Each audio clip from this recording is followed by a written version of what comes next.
position. Barry West has Anti-Lepisto just behind him in 7th, with Ian Haycox, Leo Sequeiro, and Sam Ryman making the jump up into F1 for this season, making sure that F1 works. Joey, F2 looks like a much tighter affair.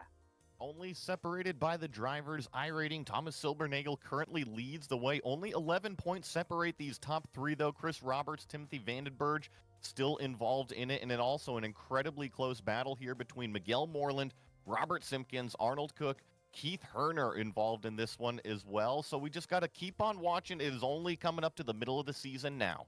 Inside him for company with Hugh Haycox and Anti-Lepisto, 3rd and 4th. Juho Reiner starts in 5th, with Jack David Spickett in 6th, along with row 4, Javier Mosquera and Peter Konechny. Barry West will start from 9th position, a great qualifying from Timothy Vandenberg. He will go from 10th.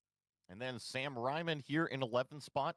Ian Haycox will be lined up next to him in 12th. Jean-Francois Boscus in 13th. Daniel Banker in 14th. Pablo Suarez will start in 15th.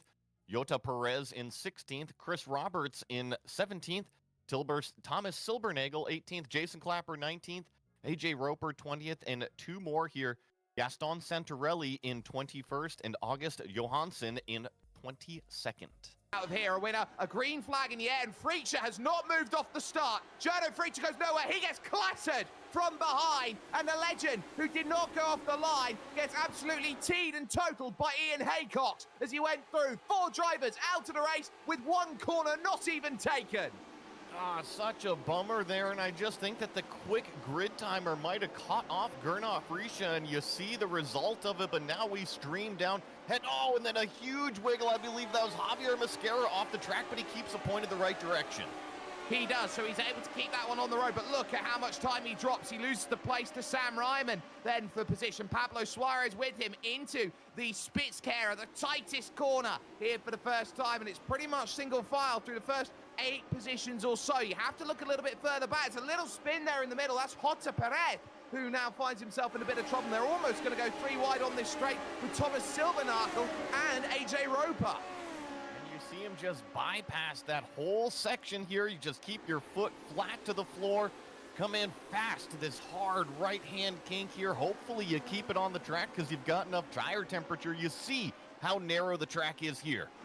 And further back in the pack here, I was noticing up front, things are kind of a little bit, I shouldn't say uneasy, but a few new names up there as we get some moves down here into the hairpin. You always got to make sure you get it slowed up, and also Sam Ryman getting out of the way there, making sure he leaves plenty of room. But what I was going to say, up at the front of this field, with Kimmo leading, Hugh Haycox has been very fast the last couple of weeks here, Jake, but he hasn't really had the results to show for it.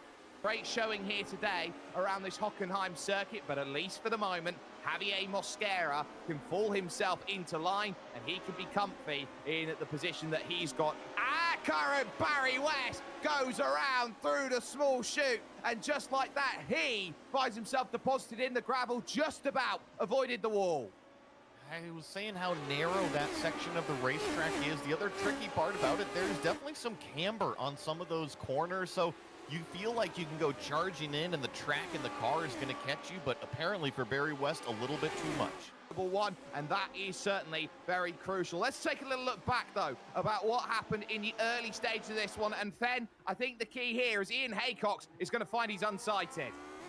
Definitely that, as he goes to try to get around and just doesn't react in time, doesn't decide to follow the other cars that are moving to the left and right, then wants to find his own path, which you're trying to do at the start of this race, and just takes out Jono, and yeah.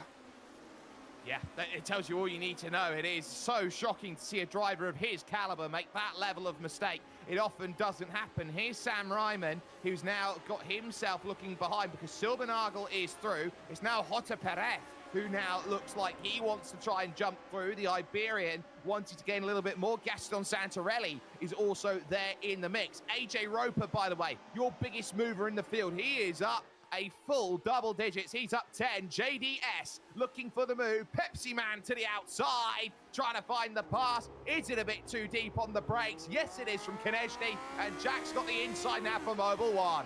sure where this has happened on circuit, but Fen, you might have a better eye than I do. This is the front stretch. Yes, it is right after the front stretch on that right-hander. Just gets the car loose, wiggles out from under him, as we'll see here in a moment, and it just slides off into the barrier, smashes that front right tires and back right tire off, and that's that race done for August Johansson. And Fen, just very quickly, how important in that instant was the compression damping, just having the rears lift off of the ground and no ability to put power down or get any balance off of the machinery? To lose the car completely instead of letting it settle back down. Focus very much needed. This is Jota Perez, who finds himself in 14th, looking for the pass on Thomas Silbernacle to move into 13th position. Now, this is where it gets important for the F2 Championship here, Joey, because those drivers who are in the F2 Championship that have snuck their way into top split are going to get more points than those who find themselves in second. Yeah, you always want to strive to be with the best, and I know when I go out on the racetrack, I'm sure a lot of the F2 drivers have the same mentality. Doesn't matter who you're racing against, you want to constantly improve, and right now we're watching Perez try to line up the number 22 of Silbernagel right in front. He's right in the draft, but not really able to pull out a whole lot. He's showing the nose, but as soon as he does show out, he gets that wall of air and it halts his momentum up there. But I was going to say, I don't think it matters on the driver's iRating, Jake. I think that each one of these drivers, sure, they're going for a points championship, but they want to win a race. Absolutely, winning races is the important thing. Kynan with the fastest lap. That was very nearly trouble there. Moving forward for Jota Perez, very nearly finding the back of Thomas Silbernagel. He gathers it back up, but as this race starts to form into groups of two, everyone's now got their eyes focused everywhere else. Juho Reiner has broken clear of Haycox and Lepisto as we focus on Pablo Suarez, who has been in open wheels for a very long time, known predominantly in his early stages of his career, and Max curve by AJ Roper and co. Jean-Francois Bosca's on the outside, bang! Huge contact, 1, 2, 3, all getting caught up in it and spinning in sympathy as Pablo Suarez, the middle of the field, completely capitulates. And then you see more cars stream on through, and then this battle is still going on. AJ Roper is now battling Daniel Banker. This is Gaston Santarelli that's going to go to the inside in that white and blue car there. So just terrible lap number 9 for that group of cars. Still up +6 from where he started. No, he's going to get Pablo Suarez up the inside. Jake, these last couple laps, these are moves I was not expecting.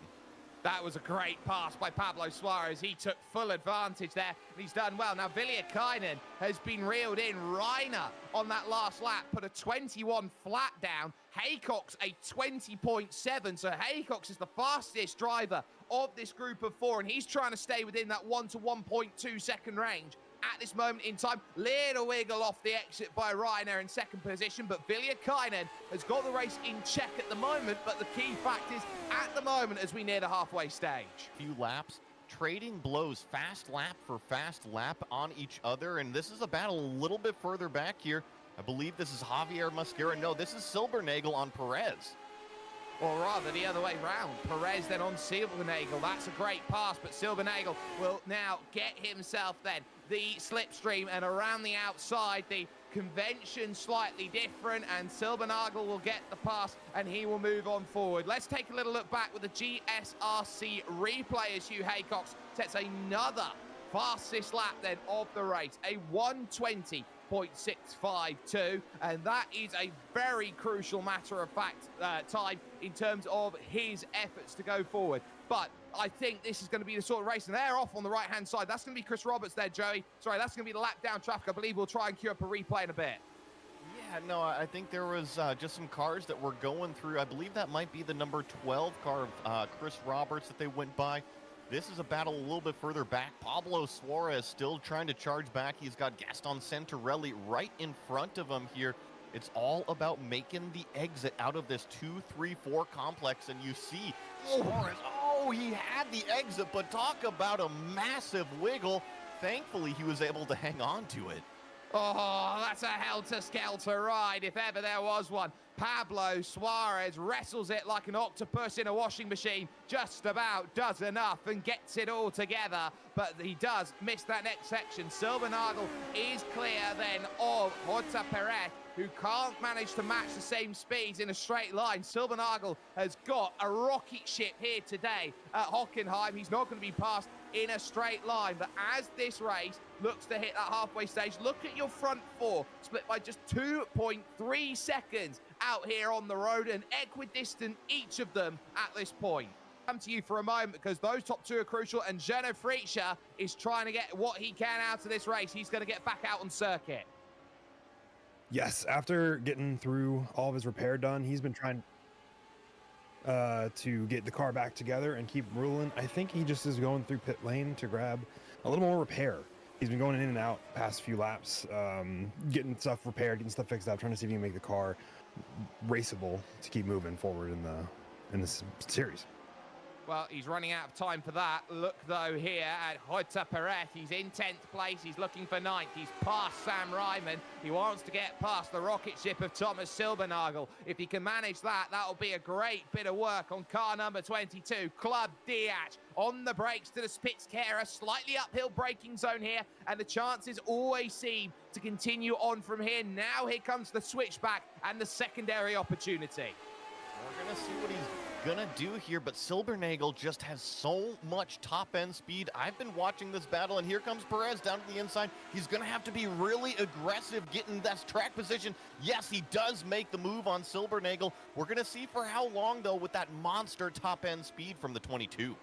Yeah, that's definitely an opportunity. Keep an eye on the race lead. That gap at the line was under 0.3 of a second. So your race lead on here on lap 16. Viliakainen straight to the inside then. Here through the Parabolica. Making that charge over towards the Spitzkehrer. Juho Reiner will continue to shadow here the Finn that leads this race, and he wants to be top dollar at this moment in time, but he realizes he doesn't have it just yet. Staying patient, smooth on the mono steering wheel, and will very much look and think, you know what, I've got 9 laps to make you sweat. RC replay to what happened a little bit earlier on in this race. This is Jean-Francois Boscus here, Fen, who was looking at this one with Barry West. Yep, and locks those front tires up, trying to get it around. Barry West just sticks the front underneath the gearbox of Jean-Francois and then just keeps going. So I've never seen a chrome horn quite like it, but he very much finds the pass that way, the block pass in the middle of the road. No, that was very much a scoop at that point, like it was BattleBots. But at this point, Brett actually behind. I think he's had a spin or something a lap ago here, Joey. Yeah, I think that Suarez just overtook Perez somewhere also. They're giving chase to Daniel Banker right in front of him, so quite a few things going on here in the last final laps of the race. The other thing that I was noticing between the top 3, not only has Reina closed it in, but with all the fast laps coming from Hugh Haycox, this has definitely become a 3-car battle.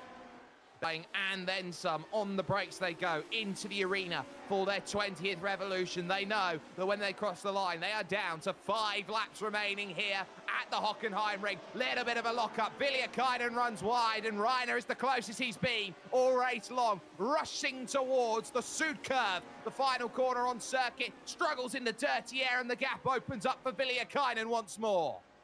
It might be 1, but it also opens up the door here for Hugh Haycox. We haven't really been talking about what his downforce elements are at this moment in time. He is right in there. He'll get the double toe along this stretch as it punches through the air, through towards the Spitzkehrer once more. Haycox might decide for a Hail Mary. He fans out to the inside. He's not going to find it. On the brakes they go once again. 1, 2, and 3. Find a line.